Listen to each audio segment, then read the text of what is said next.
میرے محترم بزرگوں اور دوستو، قرآن کریم کی اس آیت کے اندر بھی اللہ رب العزت نے 3 چیزوں کو بیان فرمایا ہے اور ان سے منع فرمایا ہے کہ پہلی چیز جو اللہ رب العزت نے بیان فرمائی وہ ظن ہے۔ اللہ رب العزت نے ارشاد فرمایا، اے ایمان والو بہت سے ظنوں سے بچو، اس لیے کہ بعض ظن ایسے ہوتے ہیں، گمان ایسے ہوتے ہیں کہ وہ گناہ ہوا کرتے ہیں۔ اور دوسری چیز اللہ رب العزت نے ارشاد فرمائی، وَلَا تَجَسَّسُوا، ایک دوسرے کے عیب تلاش نہ کیا کرو۔ اور تیسری چیز یہ ارشاد فرمائی کہ غیبت نہ کیا کرو، اس لیے کہ تمہارا غیبت کرنا ایسا ہے کہ جیسے اپنے کسی مردار بھائی کا گوشت کھانا، اور تم مردار بھائی کے گوشت کھانے کو پسند بھی نہیں کرتے ہو، ناپسند کرتے ہو۔ اور آگے یہ فرمایا گیا کہ اللہ سے ڈرو، اللہ پاک جو ہے بہت توبہ قبول کرنے والا ہے۔ واتقوا اللہ ان اللہ تواب الرحیم۔ پہلی چیز جو ہے میرے محترم بزرگوں دوستو وہ گمان ہے کہ اللہ رب العزت نے یہ فرمایا ہے کہ گمانوں سے بچو۔ اس سے کیا پتہ چلا کہ ہر گمان گناہ نہیں ہے، بلکہ بعض گمان ایسے ہیں کہ جو گناہ ہیں۔ اس لیے سننے والوں نے جب یہ آیت سنی، ان کے اوپر یہ واجب ہے کہ وہ یہ تحقیق کریں کہ کون سے گناہ جائز ہیں اور کون سے ناجائز ہیں، اس کی تحقیق کریں، گمان نہ کرنے لگے آدمی۔ اس لیے امام ابو بکر جساس رحمۃ اللہ علیہ نے فرمایا کہ گمان کی بھی 4 قسمیں ہیں، گمان کی 4 قسمیں، کہ پہلی جو گمان کی قسم ہے وہ حرام ہے، وہ گمان کرنا بالکل حرام۔ دوسری گمان کرنا واجب، اور تیسری جو قسم ہے وہ مستحب، اور چوتھی قسم مباح۔ حرام، واجب، مستحب اور مباح، یہ 4 قسمیں ہیں۔ پہلی صورت جو گمان کی ہے، جو حرام ہے، وہ اللہ کے ساتھ بدگمانی کرنا کہ بھئی اللہ پاک نے ہمیں دیا کیا ہے اور اللہ پاک تو ہمیں مصیبتوں میں رکھتا ہے، پریشانیوں میں رکھتا ہے، بس یہ بدگمانی، اور اس کی رحمت سے بالکل مایوسی، یہ بالکل حرام ہے ایسی بدگمانی کرنا۔ اس لیے فرمایا گیا ہے کہ تمہاری موت کس حال میں آئے، کہ تمہاری موت اس حال میں آئے، لا یموتن احدکم الا یحسن الظن باللہ، الا تحسن الظن باللہ، کہ تمہاری موت اس حال میں آئے، تم میں سے کسی کی موت کس حال میں آئے کہ وہ اللہ پر حسن ظن کرتا ہو۔ لا یموتن احدکم الا یحسن الظن باللہ، کہ تم میں سے ہر شخص کی موت ایسے آئے کہ وہ اللہ پر حسن ظن رکھتا ہو، اچھا گمان رکھتا ہو کہ اللہ میری مغفرت کرے گا، کہ اللہ میری مصیبتوں سے مجھے نکالے گا۔ اور ایک دوسری روایت میں نبی اکرم صلی اللہ علیہ وسلم نے ارشاد یہ بھی فرمایا ہے کہ اللہ پاک اپنے بندے کے مطابق فیصلہ کرتا ہے، انا عند ظن عبدی بی، کہ میں اپنے بندے کے گمان کے مطابق فیصلہ کرتا ہوں۔ اب تمہارا دل چاہے جو مجھ سے گمان کر لو، اگر اچھا گمان کریں گے اچھی چیز ملے گی، برا گمان کریں گے بری چیز ملے گی۔ پتھروں سے آدمی گمان کرنے لگے کہ بھائی ان سے مجھے مل رہا ہے، اللہ پاک ان سے ملا دے گا۔ دوسری چیزوں سے گمان کرنے لگے کہ میں ان سے میرا فائدہ ہو رہا ہے، اللہ ان سے فائدہ دکھا دے گا، لیکن کل قیامت کے دن اللہ پاک اس کا فیصلہ کرے گا۔ اس لیے اللہ رب العزت سے ہمیشہ اچھا گمان رکھے کہ اللہ پاک میرے ساتھ ہمیشہ اچھائی کا معاملہ کرے گا، بالکل مایوس نہ ہو۔ ایمان والا بالکل مایوس نہ ہو کہ کتنے ہی گناہ اس نے کر لیے ہیں، لیکن پھر بھی اللہ پاک سے حسن ظن رکھے کہ اللہ پاک مجھے معاف کرنے والا ہے، میں توبہ کروں گا اللہ مجھے معاف کر دے گا یقینی طور پر۔ یہ تو اللہ کے ساتھ حسن ظن، کہ بدگمانی بالکل کوئی گنجائش نہیں، حرام۔ اور دوسرا معاملہ جو واجب کا ہے وہ یہ ہے کہ کوئی معاملہ ہو، کوئی شریعت کا کام ہو کہ اس میں کوئی جانب ایسی ہو اس پر عمل کرنا ضروری ہو، اس پر عمل کرنا ضروری ہو، لیکن قرآن میں وہ جو چیز عمل آدمی کر رہا ہے وہ چیز نہیں ہے، وہ مسئلہ نہیں ہے۔ تو اب یہاں پر جو آدمی عمل کرے گا اپنے گمان غالب پر عمل کرے گا۔ مثلا سمت قبلہ ہے، قبلے کی سمت ہے، ٹرین میں جا رہا ہے آدمی، سفر کر رہا ہے، پتہ نہیں ہے، کوئی بتانے والا بھی نہیں ہے، تو یہاں پر اب جو عمل کرے گا وہ اپنے گمان کے مطابق کرے گا کہ بھائی ہاں شاید اس طرف ہوگا، تو یہاں پر اسے عمل کرنا گمان کے مطابق واجب ہے۔ ظن غالب پر عمل کرنا، ظن غالب پر عمل کرنا واجب، یہ تو واجب کا معاملہ ہے۔ اور ایک ہے ظن مباح، جائز۔ مثلا آدمی نماز پڑھ رہا ہے، نماز پڑھتے پڑھتے یاد نہیں رہا آدمی کو کہ 3 رکعتیں ہوئیں یا 4 رکعتیں ہوئیں، 3 اور 4 میں آدمی کو کیا ہو گیا؟ شک ہو گیا۔ تو اب یہاں پر اس کا جو ظن غالب ہوگا، جو گمان غالب ہوگا، مثلا یہ ہے کہ میرا گمان غالب یہ ہے کہ بھائی 3 رکعتیں میں نے پڑھی ہیں، تو اس پر عمل کرنا جائز ہے، اس پر عمل کرنا جائز ہے۔ اور اگر وہ امر یقینی پر عمل کر رہے ہیں، یعنی 3 ہی ہوئی ہیں یہ یقین کر لے، پھر وہ امر یقینی پر عمل کرے گا۔ یہ تو ظن مباح ہے۔ اور ظن مستحب کیا ہے؟ کہ ہر آدمی کے ساتھ اچھائی کا گمان کرے، بدگمانی نہ کرے، ہر مومن کے ساتھ اچھائی کا اچھا گمان رکھے۔ بدگمانی یہ نہیں کہ جہاں آپس میں 2 لوگوں کو بات کرتے دیکھ لیا، انہوں نے تھوڑا سا اشارہ کر دیا، بھائی دیکھو میری غیبت کر رہا ہے، بھی دیکھو میری برائی کر رہا ہے۔ یہ تو بہت ہوتا ہے گمان کے تعلق سے۔ بدگمانی اتنی ہے ہم لوگوں کے اندر، ذرا سارا کسی نے ہمیں دیکھ کر کے باتیں کر لی کہ بھائی میری برائی کر رہا ہے، میری غیبت کر رہا ہے، مجھے برا کہہ رہا ہے، آدمی یہ گمان کرنے لگتا ہے۔ ایک چیز آتی ہے کہ بھائی احتیاط میں سے یہ ہے، ان من الحزم لسوء الظن، کہ آدمی کیا کرے؟ بدگمانی کرے۔ اس کا مطلب یہ نہیں ہے کہ آدمی دوسروں سے بدگمان ہو جائے، بلکہ کیا مطلب ہے کہ اپنا جو بھی کام کرے وہ احتیاط سے کرے، اس میں بدگمانی ہو، لوگوں پر نہیں، لوگوں کو پر تحقیر نہ ہو، لوگوں کی انہیں برا نہ سمجھ رہا ہو، بلکہ میں نے اس کے معاملے میں تحقیق نہیں کی ہے، تو اپنی کوئی بھی چیز دینی ہے تو بغیر تحقیق کے کسی کو نہ تھما دے۔ حسن ظن کا مطلب بھی یہ نہیں ہے کہ بھائی آدمی پر تحقیق کی نہیں ہے اور اپنی چیز دے دی، بعد میں وہ افسوس کر رہا ہے۔ اور قرآن کریم نے بھی اچھا گمان کرنے کو کہا ہے مومن سے۔ جب حضرت اماں عائشہ صدیقہ رضی اللہ عنہا کے بارے میں لوگوں نے سنا تو اور آپ پر الزامات لگائے تھے، تو اللہ رب العزت نے ارشاد فرمایا کہ ان سے یہ کیوں نہیں ہوا کہ جب انہوں نے یہ بات سنی تھی تو وہ اپنے اوپر اچھا گمان کرتے، مومن مرد مومن عورتیں اچھا خیال کرتے۔ لولا اذ سمعتموه ظن المؤمنون والمؤمنات بانفسهم خیرا، اچھا گمان کرتے، یہ کیوں نہیں ہوا؟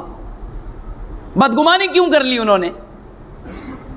اچھا گمان رکھے ایمان والوں پر، یہ مستحب ہے، یہ بہتر ہے، ہمیشہ ہی بدگمان نہ بنا رہے آدمی۔ ایک چیز تو یہ ہو گئے، اور دوسری چیز جو ہے قرآن کریم میں اللہ رب العزت نے جو اس آیت کے اندر ارشاد فرمائی ہے وہ تجسس ہے۔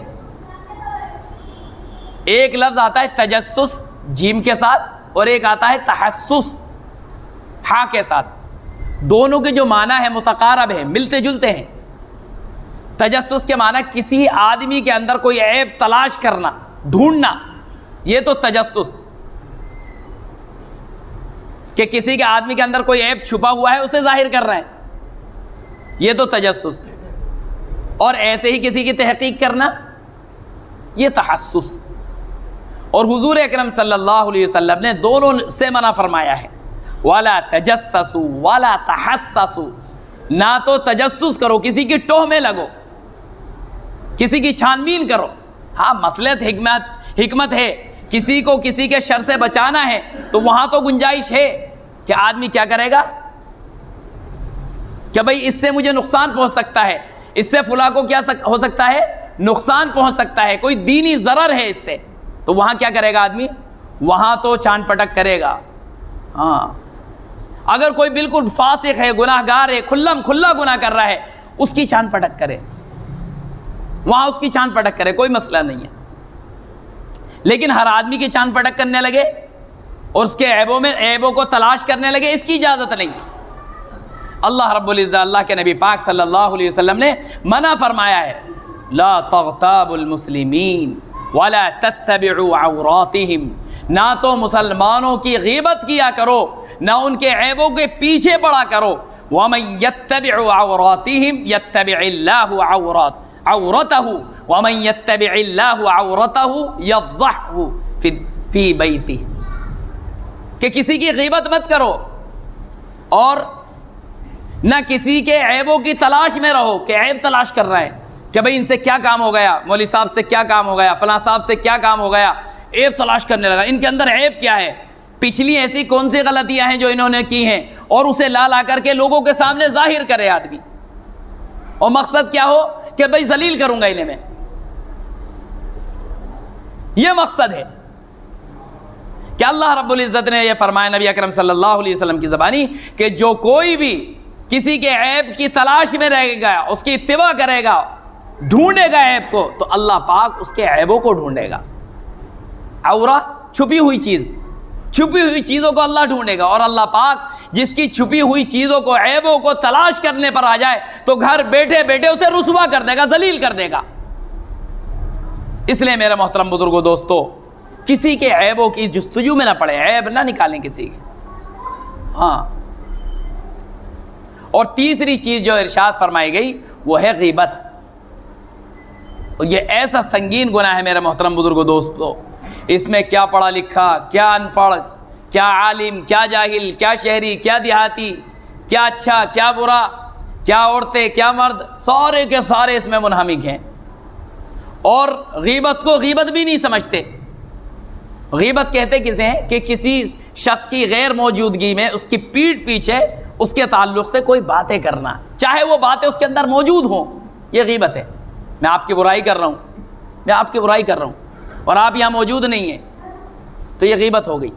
اور چاہے وہ چیز آپ میں موجود نہ ہو، تب بھی موجود نہیں ہو، اگر موجود ہے تو غیبت، اور اگر موجود نہ ہو پھر بھی برائی بیان کر رہے ہیں تو یہ بہتان ہو جائے گا۔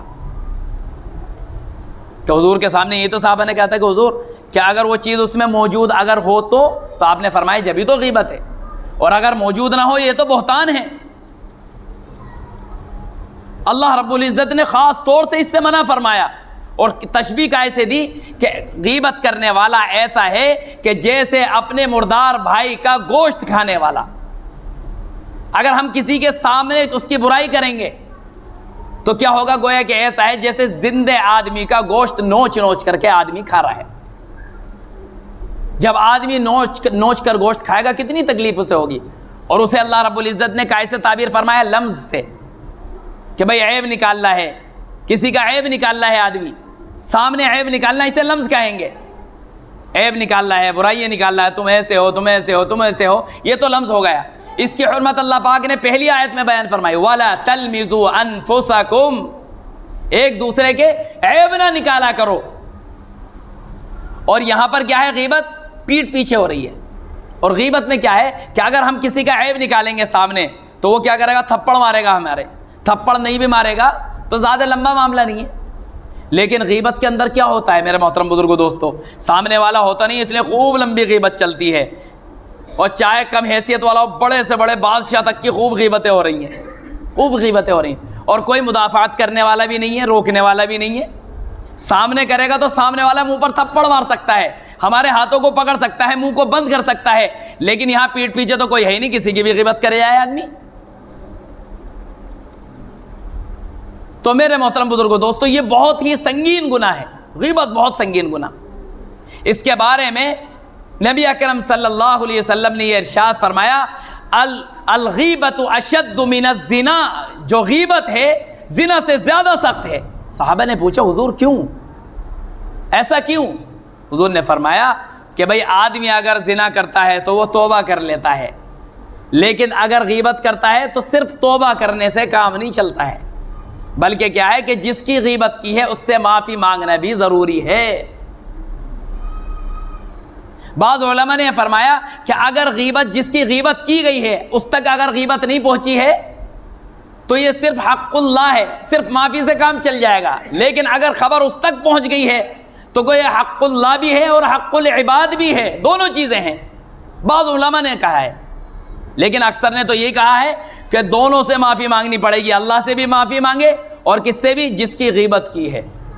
اور اگر ایسا نہ کر سکتا ہو، یعنی اگر غیبت کی خبر اس تک نہیں پہنچی ہے، تو حضرت تھانوی رحمۃ اللہ علیہ اپنی تفسیر میں فرماتے ہیں کہ جس کے سامنے غیبت کی ہے، جس کے سامنے غیبت کی ہے، اس کے سامنے کہے یار میں نے تو بھائی جھوٹ بولا تھا، اور بھائی دیکھو میں تو توبہ کرتا ہوں، اللہ سے میں توبہ کرتا ہوں، اور ہوا یہ کہ جس کی ہم غیبت کر رہے ہیں اس کا انتقال ہو جائے، اب کیا کریں؟ اللہ پاک نے اس کا بھی طریقہ ہمیں سمجھا دیا حضور اکرم صلی اللہ علیہ وسلم کے ذریعے۔ اس کا کفارہ کیا فرمایا؟ ان من کفارۃ الغیبہ، کہ غیبت کا کفارہ یہ ہے یستغفر له لمن اغتاب، کہ جس کی غیبت کی ہے اس کے لیے استغفار کرے، خوب کثرت سے استغفار کرے، وتقول، اور یہ کہے اللہم اغفر له وارحمہ، یا اللہ اس کی مغفرت، میری بھی مغفرت فرما اور اس کی بھی مغفرت فرما دے، میں نے گناہ کیا ہے، میں نے غیبت کی ہے۔ اور میرے محترم بزرگوں دوستو، غیبت کا مطلب یہ نہیں ہے کہ بھئی غیبت ہم کسی کی غیبت کریں اور کوئی ہمارا سننے والا ہے وہ خاموش رہے، یا کسی کی غیبت ہمارے سامنے ہو رہی ہے اور ہم خاموشی کا مظاہرہ کریں، اور اس سے بڑھ کر کیا ہے ہمیں حاملہ نہیں۔ مثلا میرے سامنے کسی کی غیبت ہو رہی ہے اور میں خاموش ہوں، میں بھی غیبت کرنے والوں میں شامل ہوں۔ حضرت میمون رحمۃ اللہ علیہ کا ایک واقعہ ہے، فرماتے ہیں ایک بار میں نے خواب میں دیکھا کہ ایک زنگی غلام کے بارے میں مجھ سے ایک شخص یہ کہہ رہا ہے، وہ مردہ پڑا ہوا ہے، مجھ سے کہا جا رہا ہے کہ بھئی اس کا گوشت کھا۔ میں نے کہا کہ بھئی میں اس کا گوشت کیوں کھاؤں؟ وہ کہنے لگا کہ بھئی تو نے اس کی غیبت کی ہے۔ وہ قسم کھا کر کہنے لگے خدا کی قسم میں نے اس کی غیبت کی نہیں، کہ نہیں تو نے اس کی غیبت کی ہے۔ بھئی کیسے غیبت کی ہے؟ کہ بھئی تیرے سامنے اس زنگی غلام کی غیبت ہو رہی تھی، تو نے سن کر کے روکا کیوں نہیں؟ ان کے سامنے غیبت ہو رہی ہوگی، وہ خاموش رہے۔ تو اس کے اس واقعے کے بعد سے حضرت میمون رحمۃ اللہ علیہ کا معاملہ اتنا سخت ہو گیا تھا کہ نہ تو کسی کی غیبت کرتے تھے، اور اگر کوئی شخص ان کے سامنے غیبت کیا کرتا تھا تو اسے مجلس سے چلو یہاں سے جاؤ۔ تو اگر ہمارے ہاتھ میں ہے، اگر ہمیں قدرت ہے، اگر ہمارے سامنے ہمارے کسی بھائی کی غیبت ہو رہی ہے تو پہلا کام تو یہ کرے بھائی میرے سامنے غیبت مت کرو بھائی، اور دوسرا کام کہ بھائی طاقت اگر نہیں ہے اور غیبت ہو رہی ہے پھر بھی آدمی نہیں ماننا ہے تو بھائی خود اٹھ کر کے چلا جائے۔ اور آج تو میرے محترم بزرگوں دوستو، ہم نے تو غیبتوں کے اڈے بنا رکھے ہیں، گھروں کے باہر تخت لگا رکھے ہیں، کسی نے اپنی جھاپیں بڑھا رکھی ہیں، وہاں غیبتیں ہو رہی ہیں، اور بات کیا ہو رہی ہے؟ بھائی غیبت تھوڑی کر رہے ہیں ہم، اس کے سامنے ہم تو اس کے منہ پہ بھی کہہ دیں گے، منہ پہ کہیں گے تو بھائی لمز ہوگا، اور پیٹھ پیچھے کہنا ہے، تو یہی تو غیبت ہے میرے محترم بزرگوں دوستو۔ اور غیبت کا علاج کیا ہے؟ غیبت کا علاج یہ ہے کہ اپنے گھروں میں آدمی رہے۔ ایک صحابی رسول صلی اللہ علیہ وسلم نے حضور اکرم صلی اللہ علیہ وسلم کی خدمت میں آ کر کے فرمایا کہ حضور یہ فرمائیے کہ من نجا، نجات کس میں ہے، کیسے نجات ملے گی؟ آپ نے فرمایا کہ بھائی اپنے گھر میں رکے رہو، وَلْيَسَعْكَ بَيْتُكَ، اپنے گھر میں رکے رہو۔ سب سے بڑی خرابی ہماری کیا ہے کہ ہمارا جو ہے گھروں میں کیا ہے جی نہیں لگتا ہے بالکل، کہ بھائی کیا ہم عورتیں ہیں کیا گھروں میں بیٹھیں گے؟ گھروں میں بیٹھنے کے لیے تو بھائی عورتیں ہیں وہ گھر میں بیٹھی رہیں، کہ بھائی ہمارا کام تو باہر بیٹھنا ہے۔ تو حضور نے کیا فرمایا کہ سب سے بہتر کیا ہے؟ اپنے گھروں میں رکے رہو۔ کتنی چیزوں سے بچ رہا ہے آدمی، بد نگاہی سے بچ رہا ہے، بدگمانی سے بچ رہا ہے، کسی کے ٹوہ سے بچ رہا ہے، غیبت سے بچ رہا ہے، کتنے گناہوں سے آدمی بچ رہا ہے۔ اور اگر باہر بیٹھا رہے گا کچھ نہیں کرے گا تو آنکھوں سے اشارہ ہی کر دے گا جا رہا ہے۔ اور غیبت جس طریقے سے قول اور فعل کے ذریعے سے ہوتی ہے، اشارے کے ذریعے سے بھی ہوتی ہے۔ کوئی لنگڑا آدمی ہے، چل کر کے بھی اس کی نقل اتار کے دکھا رہا ہے، یہ تو عمل کے ذریعے ہو گئی، اشارے سے بتانا لنگڑا جا رہا بھائی، یہ بھی غیبت ہے میرے محترم بزرگوں دوستو۔ اس لیے اپنے آپ کو سڑکوں پر، روڈوں پر بیٹھنے سے بہت بچائیں، اور اگر ناگزیر ہوئی ہو، ضروری ہی ہو بیٹھنا کہ بھائی میرا روڈ پر بیٹھنا ضروری ہے، میری تجارت وہیں سے ہے، میرا کاروبار وہیں سے ہے، تو راستے کا حق ادا کریں۔ راستے کا حق ادا کیا ہے؟ راستے سے تکلیف دہ چیز کو دور کریں، کسی کی غیبت نہ کریں، اور اگر کوئی راستہ دیکھنے والا ہو، کوئی گمشدہ ہو، اسے راستے کی راستہ بتائیں کہ بھئی فلاں جگہ چلا ہو، ادھر ہے، ادھر وہ محلہ ادھر ہے، وہ محلہ ادھر ہے۔ یہ ہے میرے محترم بزرگوں دوستو۔ تو اپنے آپ کو میرے محترم بزرگوں دوستو کن چیزوں سے بچائیں گے؟ بدگمانی سے بچائیں گے، ٹوہمے لگنے سے بچائیں گے، جا کر کے جھاگ کر کے دیکھ رہے ہیں اپنے آپ بہت زیادہ یہ چیز کہ جھاگ کے دیکھ رہے ہیں کہ بھئی نیا کون آیا ہے، ذرا دیکھے تو صحیح ان کے گھر میں کیا ہو رہا ہے، ان کے گھر کیا کام ہے، تاکہ لوگوں کو آ کر کے بتائیں۔ بہت غلط ہے۔ یہاں تک کہ حضور نے یہ فرما دیا کہ اگر کوئی تمہارے دروازے سے جھانکتا ہے اس کی آنکھ پھوڑ دو، جھانک کر کے دیکھ رہا ہے، چپکے سے دیکھ رہا ہے۔ اور تیسری چیز کیا ہے؟ غیبت ہے میرے محترم بزرگوں دوستو، بہت ہی خطرناک ہے۔ یہ حق اللہ بھی ہے، حق العباد بھی ہے۔ اگر ہم اس میں مبتلا ہیں، اللہ سے توبہ کریں، استغفار کریں اور سامنے والے سے بھی معافی چاہیں۔ لیکن ایک چیز اور کہ اگر کہیں ضرورت پڑے کہ بھئی اس فلاں شخص سے نقصان ہے، دینی اعتبار سے، مصلحت کے اعتبار سے، یہ بھئی بہت گناہ گار ہے، یہ ظالم ہے، ظالم سے بچنے کے لیے اگر ہم اس کی برائی کرتے ہیں، کسی سے بتاتے ہیں، تو یہ غیبت میں داخل نہیں ہے کہ بھئی مفتی صاحب نے تو منع کر دیا ہے لہٰذا یہ ظالم ہے، اس کے بارے میں تو ہم کہیں گے نہیں۔ نہیں میرے محترم بزرگوں دوستو، اگر وہ ظالم ہے تو اس کے بارے میں بتا سکتے ہیں۔ اگر کوئی فاسق ہے اور کھلا فسق کر رہا ہے اس کے بارے میں بتا سکتے ہیں۔ اگر کوئی بیٹا نافرمانی کر رہا ہے، کسی کی عورت نافرمانی کر رہی ہے، تو اس کے بڑے سے، اس کے شوہر سے جا کر کے بتلا سکتے ہیں، اصلاح کی غرض سے اور عیب نکالنے کی غرض سے نہیں۔ اگر ہمارا ارادہ یہ ہے کہ بھئی ان کی اصلاح ہو جائے، اصلاح کی غرض سے بتا رہے ہیں، تو یہ غیبت نہیں ہوگی۔ اللہ پاک مجھے بھی اور آپ کو بھی کہنے سننے سے زیادہ عمل کی توفیق مرحمت فرمائے۔ وآخر دعوانا الحمد